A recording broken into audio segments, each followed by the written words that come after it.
Thinking Aloud. Conversations on the leading edge of knowledge and discovery with psychologist Jeffrey Mishlove.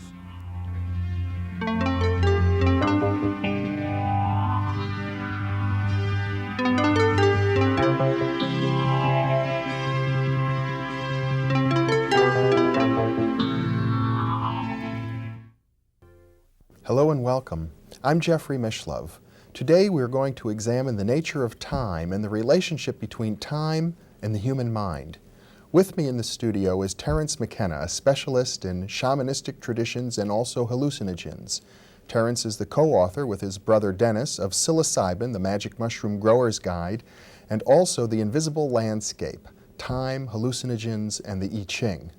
In addition, he is the developer of a computer software program called TimeWave Zero and is the founder of Botanical Dimensions, a nonprofit organization devoted to preserving hallucinogenic plants as used by native peoples throughout the world. Welcome, Terence. It's a pleasure to be here. It's a pleasure to be with you again. You know, shamanistic peoples and early peoples throughout the entire world have all been involved in systems of what we call divination. It could be throwing bones or using the I Ching or looking at the entrails of animals or clouds of smoke, but each system seemed to involve some sort of a unique way of linking the human mind with the very nature of time itself in order to understand cycles of time and understand perhaps even to predict the future. Yes, well, it's certainly true that pre-literate and Aboriginal peoples have had an obsession with time. However, it's an obsession shared by the historical societies as well. Time seems to be the dimension about which we have the greatest anxiety, perhaps because it's the dimension into which we see with the least clarity. Numerous peoples throughout the world have dealt with this lack of clarity as far as time is concerned by developing various methods of divination or sortilege, as it's called. The Maya to this day practice sortilege of a very complicated sort in the highlands of Guatemala. African peoples have complex divinatory systems. And we don't have to even mention the enormous sales of the I Ching and tarot decks and astrology products here in the United States. Yes, the I Ching is the divinatory system ni plus ultra. It seems to very early have captured the imagination of Western Orientalists James Legge and Richard Wilhelm. Their translations made it available to the Western world, and the psychologist Carl Jung, in inventing and discussing the phenomenon that he called synchronicity, popularized the I Ching by using it as an example of this particular phenomenon. And I know in the literature today, especially in transpersonal psychology, there are many psychotherapists who use the I Ching as a regular part of their practice. And parapsychologists have found striking evidence that the coincidences of tossing the coins in the I Ching do have psychological validity. Yes, well, the thing which amazed me about the I Ching and caused me to become so deeply involved with it is this fact that it seems to work against all rational expectation. The carrying out of this random ritualistic activity seems then to give a reading which is in fact applicable to the unique situation. Now, Jung's explanation of this was what he called acausal connectedness or synchronicity. This was simply the idea that it was possible for there to be a coincidence of congruence between an internal state, a psychological state, and an exterior event. An obvious example of this would be you think of someone you haven't thought of for years, and an hour later in the mail a letter arrives from them. And Jung was fascinated by these kinds of apparent coordinations of the interiorized psychic sphere and the exterior three-dimensional objective world.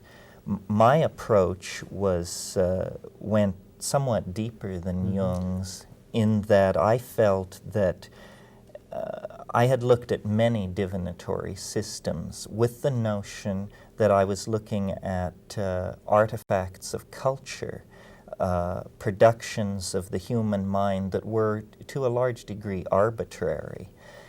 My involvement with the I Ching led me very slowly and reluctantly to the conclusion that this was not simply a product of a cultural mentality or the stance of a particular people in a time and a place, but rather that the ancient Chinese had somehow gotten a leg up even on modern physics and had produced a theory about time that was in fact objectively possible to correlate with our own experience. In other words, a theory of time much more akin to a physicist's description of it than a shaman's description of it. And you mentioned in your introduction this time wave zero software that we've developed. What we've done is simply to formalize the notion of the Tao, to make a deep study of the mathematics inherent in the structure of the sequence of the I Ching. See, most people are quite familiar with the fact that the I Ching is composed of hexagrams. Hexagrams have 6 lines. They may be broken, they may be unbroken.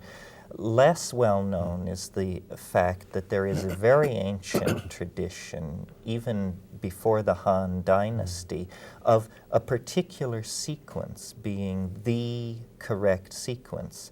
It's called the King Wen sequence. And while it has been agreed upon by all scholars commenting on the matter that the King Wen sequence is somehow primary, no one had ever explained how it was ordered. You mean the order of hexagrams from 1 to 64? That's correct. Why is the first one the hexagram with all solid lines? Why is the second one the hexagram with all broken lines? And so forth and so on. I carried out an exhaustive mathematical analysis of the properties of the King Wen sequence and reached a number of conclusions, such as it is not a random sequence. It was very, very carefully constructed to conserve certain mathematical goals. For instance, the number of lines that break as you transit from one hexagram to another is arranged and controlled in such a way that when you're all done, you have a ratio of even to odd of 3 to 4.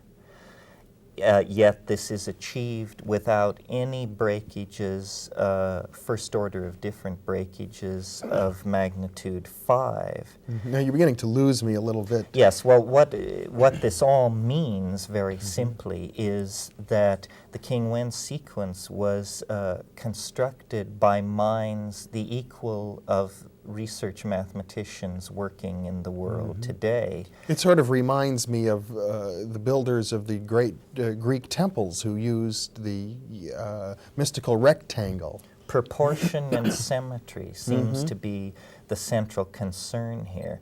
You see, we have inherited from our fascination with Eastern philosophy the idea of Tao. And Tao in the East is a concept which antedates the introduction of Buddhism into China by many, many centuries. Tao is the notion of a flux which comes and goes, a transient medium which builds structures up and pulls them apart according to its internal dynamic. Now, because these notions were introduced to the West by mystics and philosophers and people with an interest in metaphysics, it wasn't immediately grasped that a philosophy of this sort could be a mathematical formalism. That if we're talking about a medium which comes and goes, we're talking about a wave mechanical phenomenon. Well, science in the West for the past 150 years has developed a powerful set of techniques for dealing with wave phenomena. And you seem to be suggesting then that the 64 hexagrams of the I Ching, in their mathematical relationship one to the other as you go through the sequence, describes a waveform. A waveform which is experienced in the world by human beings as time and history. You see, it's almost as though in Western science we're pretty confident that there are approximately 100 elements, physical elements to matter. That's right, different atoms. That's right, that are incommensurable. They are somehow primary. The Chinese looked not at the world of matter, energy, and space, but the world of time, and carried out a very rigorous analysis of their own perception, and discovered to their amazement that time is actually composed of elements. And as we have then, if I can extrapolate from what you're saying, the periodic table of elements in Western chemistry, which defines not just 100 elements, but a relationship between them, cycles and patterns. Bonding relationships, that's right. Families of That's chemicals. right. So we have, in other words, families of ways of looking at time. Well, the hexagrams are the elements in the Chinese physics of time. They created a science that reinforces primary perceptions that we all have, but for which we have no science. For instance, I'm sure you've noticed that every day is rather like every other day. Nevertheless, I'm sure you've also noticed that some days are radically different than others. Well, this sameness but different rule applies on all levels in a temporal hierarchy. Centuries are rather like each other, and yet occasionally a century will come along that is quite anomalous. We call this sameness and difference nesting fractal. This is a new branch of mathematics.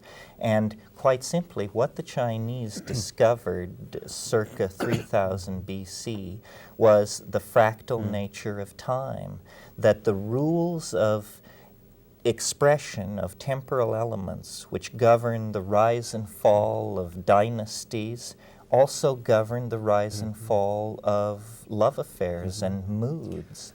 Now you're describing this in mathematical terms, and I'd like to come back and ask you to define the term fractal in a moment, but I'm also curious about how you seem to be going back and forth between something purely quantitative and something qualitative. Well, that's the interesting thing, you see. The Chinese understood that these temporal elements were, in a sense, creating interference patterns with each other, much in the way that pure tones struck out on a keyboard will, through their interference with each other, create a melody.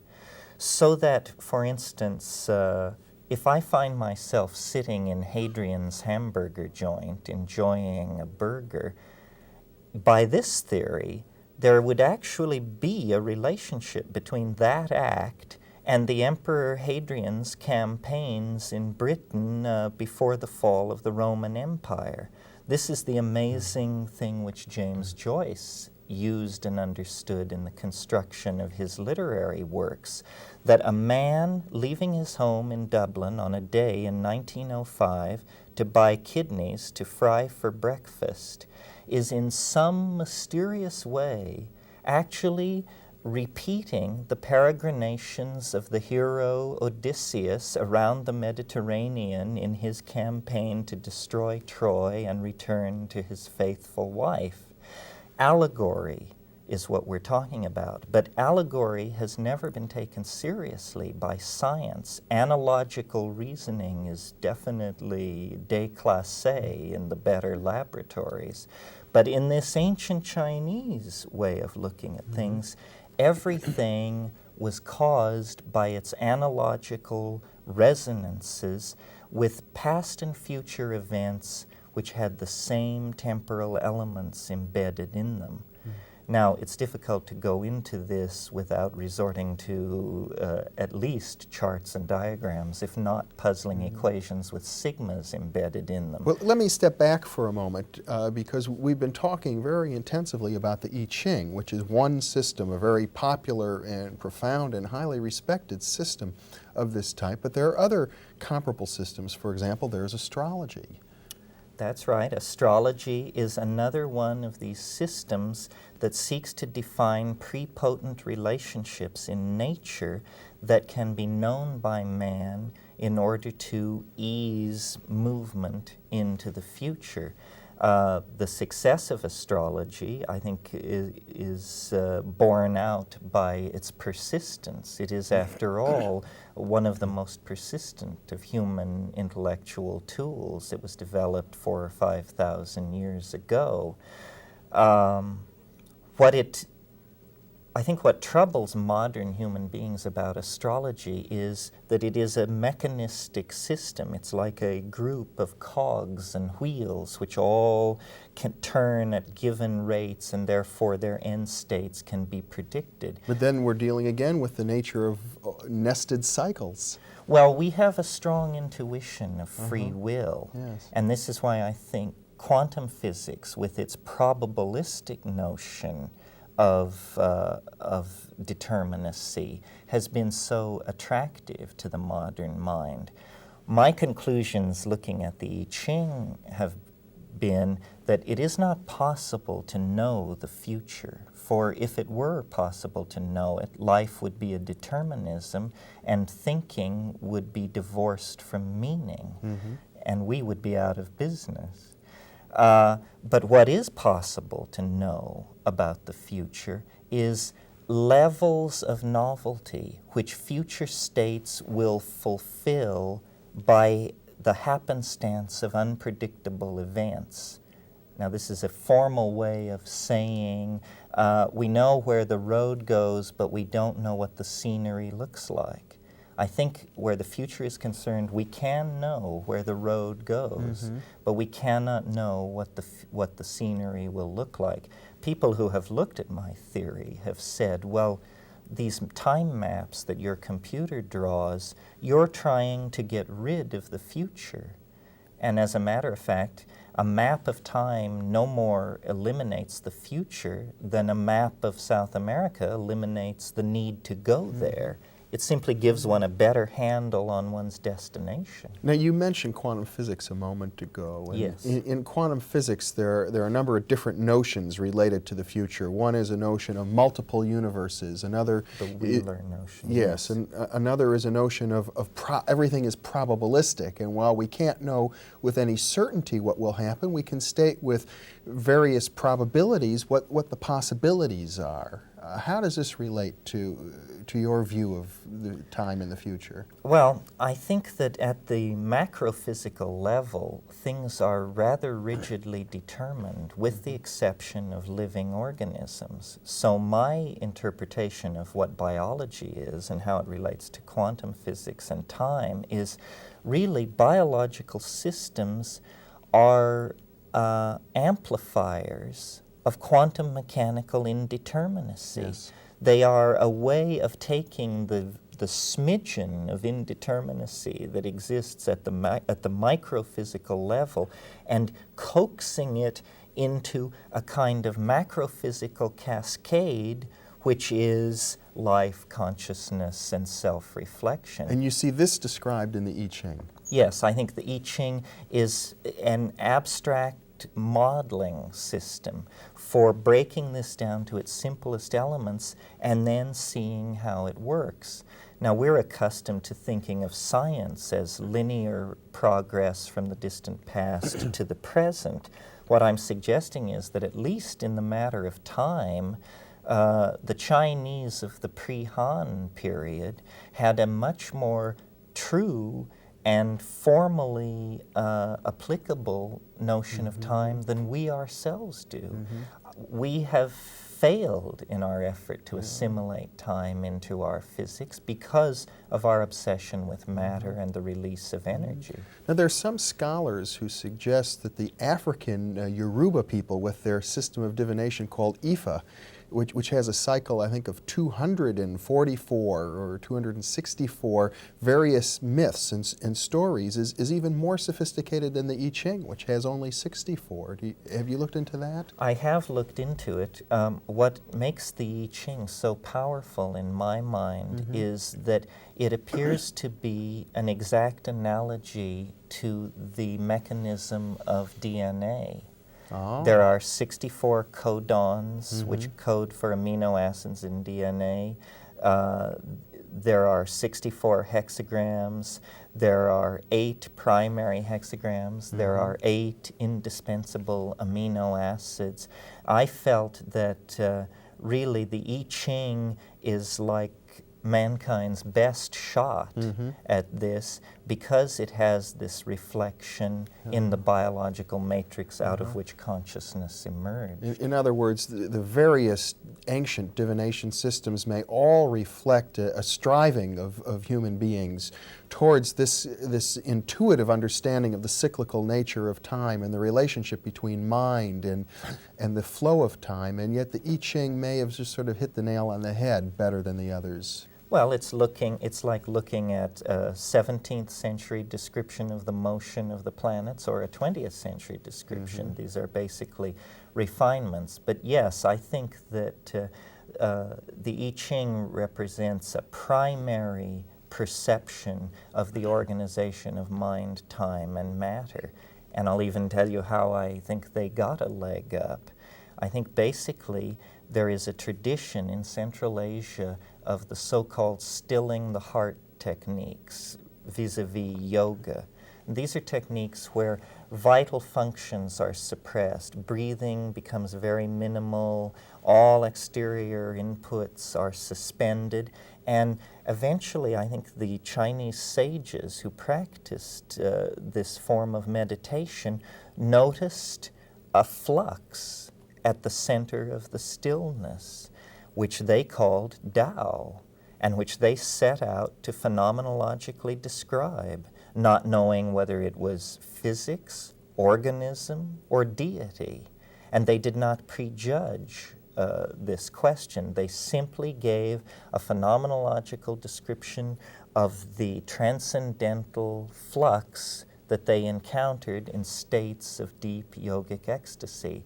And lo and behold, it turns out that this is the perfect technique for studying time. Time is not a phenomenon where you build machines with 8-kilometer diameters that cost trillions of dollars. Time is a phenomenon to be studied by attending dinner parties, perhaps, or pursuing love affairs, or watching the passing of the seasons. Activities much more commiserate with our vision of the Taoist sage than the white-coated scientist of the present world religion of science.